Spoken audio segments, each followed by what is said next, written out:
All right, everybody, thank you for joining me this beautiful Sunday, September 1st, 2024. Right here at the Florentino Rebuilding Company, out here in sunny Southern California, your outpost on the West Coast. So we're just going to do a quick video, touch on a couple of little very important pieces we're going to be working on. I figured out how I'm going to approach those little steps, and feel pretty good about it. So far, everything's come out very, very well. No issues whatsoever, other than maybe a couple little bumps that I've mentioned in previous videos. The previous video, which I have taken care of today. Real quick before we start, I want to say hi to the following new subscribers. I want to say hi to Camille Rakowitz. I hope I pronounced that correctly. Veronica Burgos from Max Design Pro. Hello, Veronica, welcome aboard. And FNG 1968, welcome aboard, everybody. Thank you for joining me and subscribing to my channel. Just relax. Just an interesting way to show the rest of the hobby community or people interested in hobbies how you go about repairing a 90-year-old brass model locomotive where you cannot get any more parts for, and there's no plans or information. So since the internet is forever, the following names I have mentioned Camille Rakowitz, Veronica Burgos, and FNG 1968. Now your guys' name is gonna live forever right here on the Florentino Rebuilding Company YouTube channel.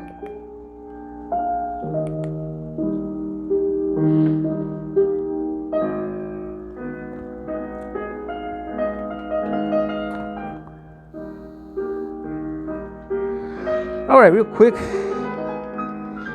let's get those lights on. We'll try and keep this video or these next series of videos in the 10 to 15 minute range. There's not much to dwell on other than some heavy duty work in terms of we're not going to be working on tiny detail. Rather, we're going to be covering a good section of the model where we got to get involved, roll up our sleeves and get our hands dirty. And that's where we're at today. So real quick, okay.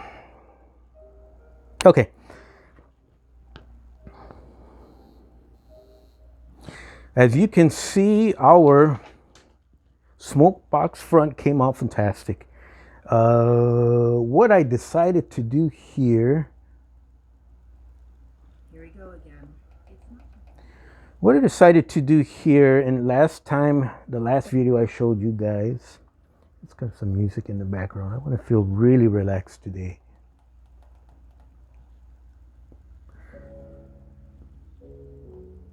We did do a little plate which sat on top of the hole. Not realistic. So I was gonna do another plate where it sank into the lip of the hole, kind of fill in and stuff. That was a little tedious. I decided to just put a piece of metal through there, plug up that hole, solder it in place, and then it was not a hole in the front where you see here, where it would have been a completely round dimension. It would have been a lot easier to do had it been that way. Out here on the front where it was going to be visible, it was kind of like an egg shaped. That's where the problem was. So I decided to put a metal plug through there, and I'll show you what I used right now in a second. And then I soldered it in place so it wouldn't move anymore. And then I went ahead and I melted solder into the entire space or crease where the plug is supposed to meet the casting here. And then where it was exposed like an egg, like an oval, I poured more solder into that hole, building up over steps. I got it completely right where I wanted. This was just an experiment. I did not know if it was going to work or not, and it kind of looked ugly. So I kind of sanded it down and filed it and took care of it. Everything came out real nice. Still didn't look quite right, so I was going to shoot some primer on it, which you see here. I used Tamiya's fine primer just to see where my imperfections were and stuff like that. And then once I shot it outside in the back patio, it looked like you see it right now, it looked actually pretty gosh darn fantastic. It's all metal, plug and everything, including the filler. So we're not going to have any issues. We always say we're not going to have any issues to another 94 years or something like that. Well, how about this particular fix right here? You're not going to have any issues for the entire lifetime of this model. Now, what I am going to do, I'm going to go in here today, and those tiny little gaps that you can barely see it on camera,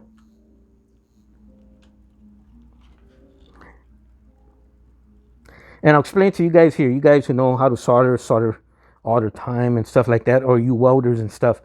I got it right where I wanted the first time around. This was supposed to be an experiment to see if this was a way to go. I shut the experiment down and called it. Officially went ahead. This is the fix. We're going to keep it. So how am I going to fill those tiny little gaps that you see, like right there, maybe down here? Some of them are shadows. Some you kind of have to build up. Some you have to file a little bit more smooth. Is I dare not pour any hot solder or hot soldering tips onto this piece here. Ain't going to do it. I'm not going to undo the solder I poured in there, and it came out fantastic. We'll use a little bit of Bondo spot glaze putty just to fill those in, sand it in. Once it's nice and sanded in, I'll hit it with the Tamiya fine primer, excuse me, once again. Make sure I don't have any imperfections. Let's focus the camera. And then I'll come back here with a Mr. Hobby surface texture. Now I give it a little bit of surface texture so it matches the rest of the casting. Primer, and then we'll be done. It's going to be pretty quick because all the hard work's already been done. And what I use for a metal plug on this particular case is right there. I found the bolt. I went ahead and tightened into place. I tapped threads into the casting. I had to in order for this bolt to go in there. This nut was used to tighten the bolt where I had it nice and level up here. So how are we going to film this? I guess you really can't. I wanted the bolt head to be nice and flush with the surface of the front here. And once we got it there, I tightened that back bolt real hard in place. The bolt is soldered in place, so that bolt no longer matters. But we'll keep it on there just for right now. And then we'll either cut some of it off or leave it as is as we put it back on the model. But that's the fix.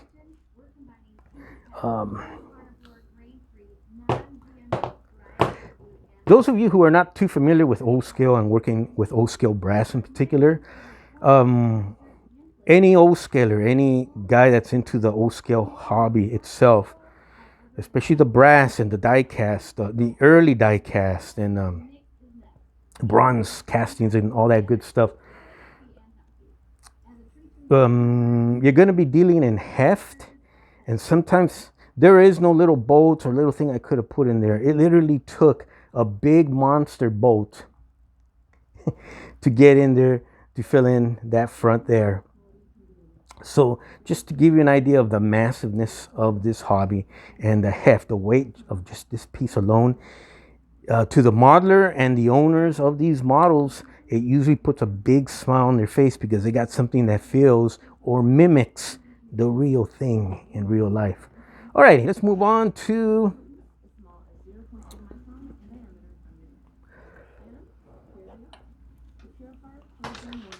our boiler here is going to need some body work. And I called John Lyon, the owner of this particular model here, and I told him, John, we need to address this because I was just going to paint it, shoot a flat coat or gloss coat, whatever coat John wants on there, and ship it back as here you go. But this part here bugged the daylights out of me, and that is,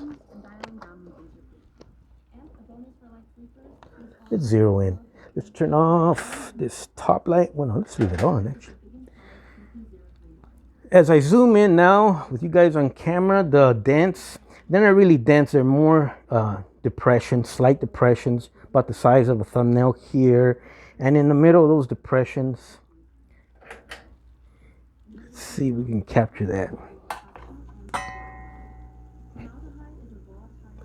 You can sort of see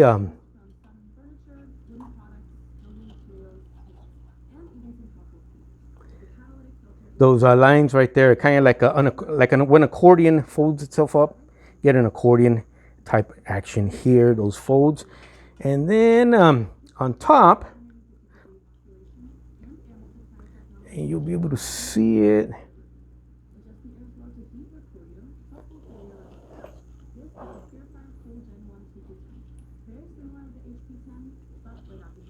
There you go.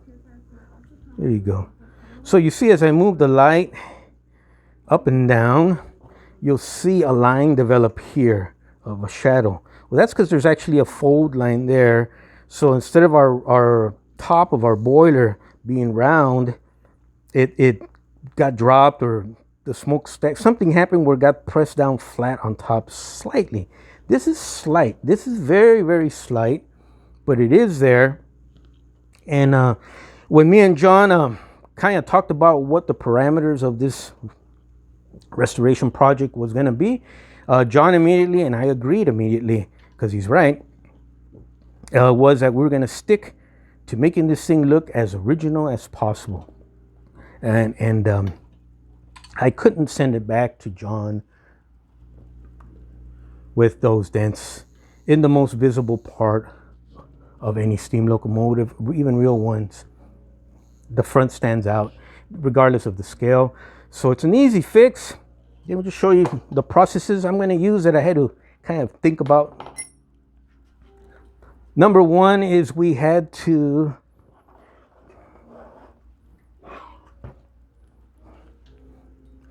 remove everything off of that's soldered onto the boiler from this boiler band downwards. Had to be completely free of anything.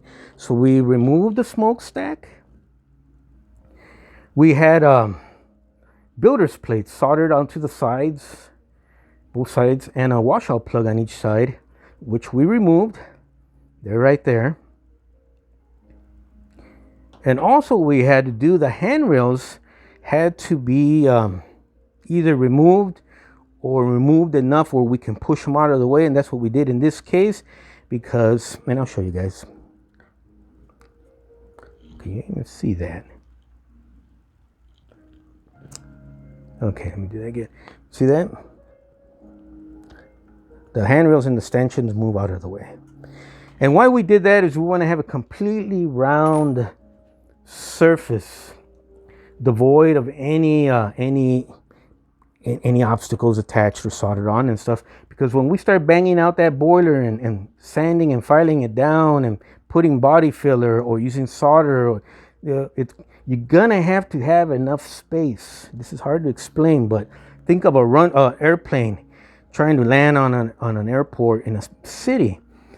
I think for pilots, it's probably more easier if there's miles of green grassland as you come into approach and as you take off on the other end, as opposed to coming in and there's buildings, and the city has built up right up real darn close to the beginning of the runway and afterwards and on both sides. And the reason being is we're going to be doing sanding and filing like this constantly, keeping that round radius. And you can't do that if there's stuff in there. It's impossible. You get herky-jerky and you leave spots, and we want to make it look as if it has been untouched or as close as we can anyways. And how we're going to go about doing that real quick, might as well show you this. Oh, we'll put our cab off. By the way, the cab is done. We fully fitted her to the boiler. We're not going to attach her yet because it's a permanent attachment. It's got to be soldered on. We're not going to do that till the end of these repairs. So I also cleaned up the inside of the boiler there. That's why it's all shiny and brass, because we got to be doing sanding and filing on the inside also, maybe. And so pretty much, basically, you're going to get, we'll use something like this. This is what we're going to use. You come up in there and you start banging away at those folds and creases and stuff. If you got, here's one For the finished product, that pretty much when we're done, it's going to have to match in there and match in there nice and snug, and that's when we know it will be done. If it's a case where you got to hammer from the inside outwards, which is going to be right here, then we'll go ahead, do the same thing, only use a smaller socket, a longer one, but this size, and then we'll get in there. Let me use this as an example. We'll get in there, let's say right here. Let me show you better right here.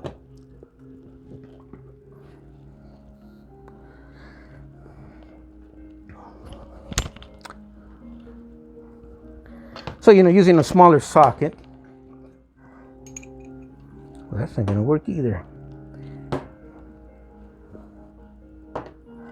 Then, you can come in here.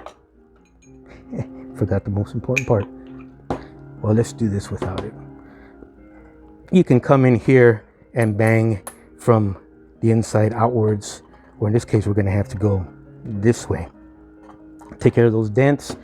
Slow it. You're not going to go in there and bang around. You're going to tap, bend, measure, sand, move around constantly. How's it going to come out? Should be no problems. You might still be able to see a little bit here and there, but once painted and everything assembled, she's going to look as good as new. So that's about it for today. If you have any questions, feel free to post down below in the comment section and stuff. But oh, real quick, almost did forget one last piece. Also, I got a 2x4. I cut a hole in it. This is kind of important. I cut a hole in it. I cut it in half. Now we've got these, I guess we can call them these hammering jigs or the wooden dies, whatever you want to call it. So you can go up to a section of the model. That's why it was important to remove everything. Let's say the smokestack was still there. We would never be able to do something like that. So we'll push it all the way in, and then we'll go in there, and if we have to tap using that method again, put something in there and you tap down. It just so it could keep, measured the radius, just so it could keep the radius of our boiler. Very, very important. I kind of had to think old school. I got into bodywork a tiny bit. I mean, a slight fraction. I was more interested in the mechanical part of it and metalworking part of it, but I did. So those ideas kind of came back, and we'll be able to handle this. I painted the boiler green just for video purposes, so what I was trying to do in the dents and stuff would show up better on camera for you guys. But here we go, guys. We're getting there, and I hope you guys have an awesome Labor Day weekend. Is it Labor? Yeah. And have a blessed rest of your week. We'll try and do another one of these here. Like I said, I'll keep them short, between 10 and 15 minutes, just to show this little steady progress. And once this is done, the hard part is over, and we can concentrate on repowering, making it run, and painting. All right, you all take care. Have an awesome weekend. Bye.